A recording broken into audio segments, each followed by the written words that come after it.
FIA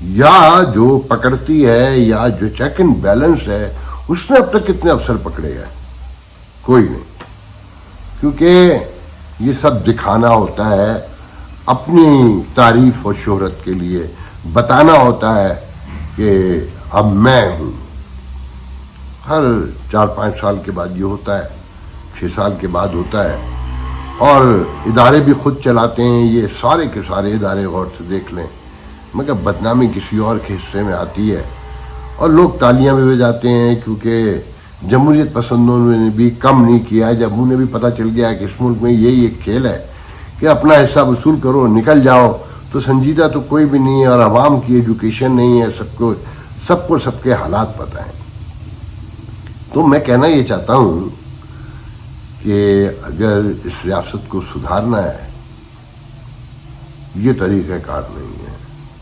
reform لائیں گے تو اداروں میں لائیں گے، ریاستی انسٹیٹیوشن میں لائیں گے، اپنے ادارے میں لے کر آئیں گے. جب تک وہاں ریفارم نہیں آئے گی، نہ اسمگلنگ رکے گی، نہ ڈالر بند ہوگا. ڈالر کے لیے ایک بات اور ہے کہ ہم بتا دوں، ہمارے ایک دوست نے امریکہ سے بڑے انقلابی ہیں کہا ہے کہ یہ بھی معلوم کر لینا کہ منی ایکسچینج والا پرانے 100 کے بل کے ڈالر کے قیمت کچھ اور دیتا ہے اور نئے بل کی کچھ اور دیتا ہے.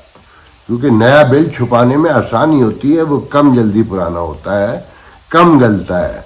تو 100 کے بل کی قیمت زیادہ ہے اور وہ آج بھی ہے. وہ بتا رہے تھے کہ کچھ پیسے کہیں بھیجے تو کیش تھا کسی کے پاس کراچی میں، تو انہوں نے کہا جی پرانا بل ہے اس کی پرائس یہ ہے، نیا بل ہے اس کی پرائس یہ ہے. تو جب تک اداروں میں ریفارم نہیں آئے گی، چیک اینڈ بیلنس وہاں نہیں آئے گا، احتساب وہاں نہیں آئے گا، جزا اور سزا کا خوف وہاں نہیں آئے گا. یہ سب کھیل تماشا ہے. جاری رکھیے کہ اب آپ پھر ECL میں ڈالا جا رہا ہے پیپلز پارٹی کے لوگوں کو، دوسری پارٹیوں کو، کہ جناب یہ کہانی ہم سنتے رہے ہیں ہمیشہ سے کہ فلانے کے گھر سے ارب نکلے کھرب نکلے. ریکوری نہیں دکھاتے، کیس مقدمہ نہیں دائر ہوتا، صرف مفت میں بدنام کیے جاتے ہیں اور سائیڈ میں خود کھائی جاتے ہیں. دلچسپ بات یہ ہے کہ ڈان میں خبر پڑی کہ رینجر مقامی حکام کے ساتھ مل کر واٹر مافیا، جو واٹر ہائیڈرینٹ ہے کراچی میں، جو اربوں روپے کا پانی سال میں بیچتے ہیں، اس کے خلاف کارروائی کرے گی. تو میری ہنسی نکل گئی، رینجر کے ساتھ مل کے کریں گے تو جو لوگ پھر کہوں گا کہ یہ تبدیلی چاہتے ہیں وہ پہلے یہ تو معلوم کریں کہ گزشتہ 20-25 سال سے پانی بیچنے میں انوالو کون کون ہے. وہ کیا کہتے ہیں کہ چوری کی رکھوالی چور سے کروائی جا رہی ہے. سب کو پتہ ہے، پورا شہر جانتا ہے. ابھی پچھلے دنوں کہیں خبر پڑ رہا تھا، کسی نے بھیجی تھی کہ زرداری صاحب نے کوئی ہائیڈرنٹ بیچے ہیں اپنے لوگوں کو جو پہلے سے بھی بکے ہوئے تھے، پتہ نہیں 2 ارب کے کہ 3 ارب کے. اور پانی مینج کون کون کرتا ہے، کہاں کے لوگ ہیں، کھلے عام ٹرک کھڑے ہوتے ہیں، تصویریں بھی لوگ چھاپتے ہیں، ویڈیو بھی بناتے ہیں، اور انٹرنیشنل میڈیا نے اس پر بڑی بڑی ڈاکومنٹریز بھی بنائی ہوئی ہیں. مگر جو انوالو ہیں وہ اتنے طاقتور ہیں کہ یہ سارا ملک ان کی پالیسیوں سے اور ان کی مینجمنٹ سے ختم ہو گیا. مگر الزام کہیں اور لگتا ہے، کیونکہ آپ چاہتے ہی نہیں ہیں کہ یہ سب کچھ مینج ہو اور ایک مخصوص تھاٹ جو ہے پرویل کرتا ہے وہ کبھی ختم ہو سکے. جب تک لوگ اپنے اپنے دائرے میں نہیں جائیں گے اور ایک دوسرے سے کوارڈینیٹ کر کے ادارے درست نہیں کروائیں گے، کوئی تبدیلی نہیں آئے گی. اب میں آتا ہوں انڈیا کی طرف. دیکھیں جی G20 ہوئی ہے اور روس کی مذمت بھی نہیں ہوئی. پورا یورپ آیا، پورا امریکہ آیا، مگر شی نہیں آیا، پیوٹن نہیں آیا. اور پیوٹن تو بھارت کا لائے بھی ہے. چین سے ان کے تنازعات ہیں، امریکہ کے بھی تنازعات ہیں، اور انڈیا اس وقت لڈیاں ڈال رہا ہے کہ ہم ایک سپر پاور بننے جا رہے ہیں. چین کا آلٹرنیٹ بننے جا رہے ہیں, متبادل بننے جا رہے ہیں. پہلے وہ مال جو بناتا تھا وہ سب ہم بنائیں گے. تو میں بھارت سے کے لوگوں سے آج مجھے پتا ہے کہ شور پڑ جائے گا, 10 20 30 کمنٹ زیادہ ہو جائیں گے اور پاکستان کی اوقات یاد دلائے گی. ہم تو جہاں پہنچنا تھا ہم پہنچ گئے ہیں. آپ تھوڑا صبر سے کھائیے, ٹھنڈے ہو کے کھائیے. پہلے تو موقع لگے تو صرف اتنا بیٹھ کے سوچئے گا کہ آپ کرسچنز کو ماریں گے اور کرسچن ورلڈ آپ کی مدد کرے گا, آپ کو پمپ کرے گا, بلڈ دے گا, نیا دولت لگائے گا یہاں, تاکہ آپ اور اس قابل ہوں کہ کرسچنز کو ماریں. پھر آپ مسلمانوں کو ماریں گے اور پورا مڈل ایسٹ مال لگائے گا, روڈ ٹنل لے کر آئے گا کہ انہوں نے تو مسلمان ختم کروانے ہیں. یہاں ختم کریں گے تو پھر سعودی عرب بلائیں گے, یو اے ای بلائیں گے اور پورے مڈل ایسٹ میں بلائیں گے کہ حضور آئیے, اب یہاں جو رہ گئے ہیں انہیں بھی ماریے. وہ عقل کام کرتی ہے آپ کی, سمجھ میں آتا ہے. میری باتوں کا جواب آپ ادھر ادھر سے دے دیتے ہیں, مگر یہ نہیں بتاتے کہ ہیومن رائٹس پہ جو پوری دنیا میں آپ کے حوالے سے شور پڑا ہوا ہے اس پر آپ کیا کہنا چاہتے ہیں, اس کا جواب کوئی دے سکتے ہیں آپ. ایک لمحے کو سوچئے نا کہ یہ اتنی دولت دنیا لے کر آ رہی ہے اور اپنے منہ سے کہہ رہی ہے کہ ہم آپ کو انگیج کر رہے ہیں. ہاں انہوں نے آپ کو انگیج کیا ہے اور جان بوجھ کے کیا ہے, وہ ہماری آپ کی طرح نہیں ہے. آپ نہیں مانتے کہ ہم ایک ہیں, میں یہی مانتا ہوں کہ ہم اپنے فیصلے بہت ہی انتہائی گھٹیا خود غرضی کے ساتھ کرتے ہیں اور ناکام رہتے ہیں. وہ نہیں ہے ایسے. انہوں نے آپ کو انگیج کیا ہے, ایک طرف تو کھڑا کر دیا ہے نا.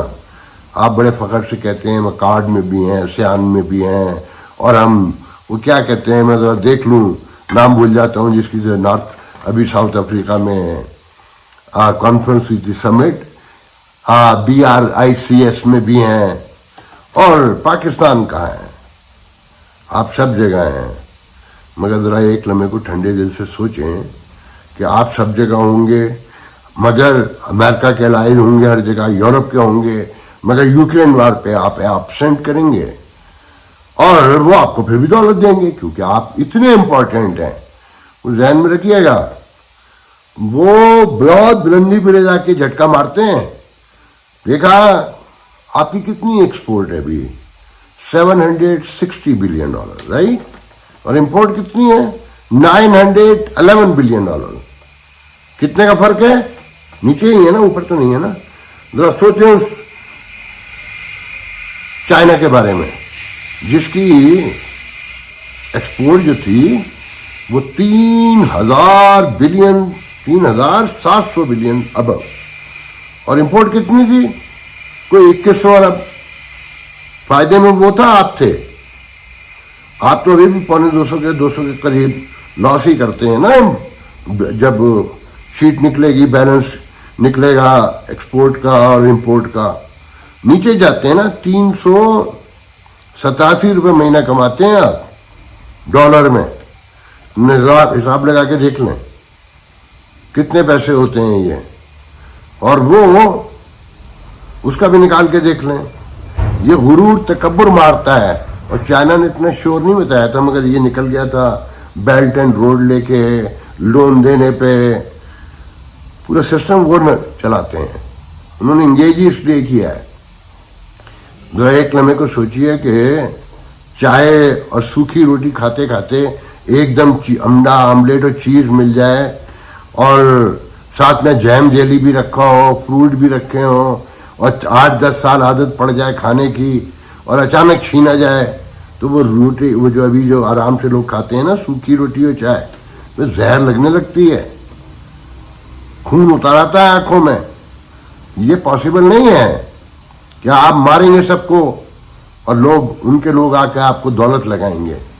یہ آپ کو انگیج ہی اس لیے کیا جا رہا ہے کہ ایک دن آپ کو بھی اوقات میں لے کر آنا ہے اور آپ کو اوقات میں لایا جائے گا. آپ دماغ کے ہر خانے سے نکال دیں کہ وہ یورپ, امریکہ جو ہیومن رائٹس کے لیے ساری دنیا سے لڑتے ہیں, وہ آپ کے یہاں آ کے سجدہ ڈال دیں گے. ابھی ڈالا ہوا ہے, نظر آ رہا ہے سب کو. روز نئے معاہدے سنائے جا رہے ہیں آپ کو کہ جناب پانی سے ٹنل بھی دبئی سے آ جائے گی, 3 گھنٹے میں بامبے پہنچ جائیں گے, اور پاکستان کو کراس کر دیں گے، کیونکہ زمینی راستہ تو ہمارے پاس ہے، مگر آپ نے عالمی معیشت بھی بننا ہے، مگر پڑوسیوں سے ہماری طرح آپ نے بھی تعلقات درست نہیں کرنے ہیں، اور پھر کہتے ہیں کہ ہم ایک نہیں ہیں۔ بھائی مائنڈ سیٹ ایک ہے آپ کا، یہ ذہن کے ہر خانے میں رکھیں۔ آپ یہ بات جب تک بھولتے رہیں گے آپ نے بھی کہیں نہیں پہنچنا۔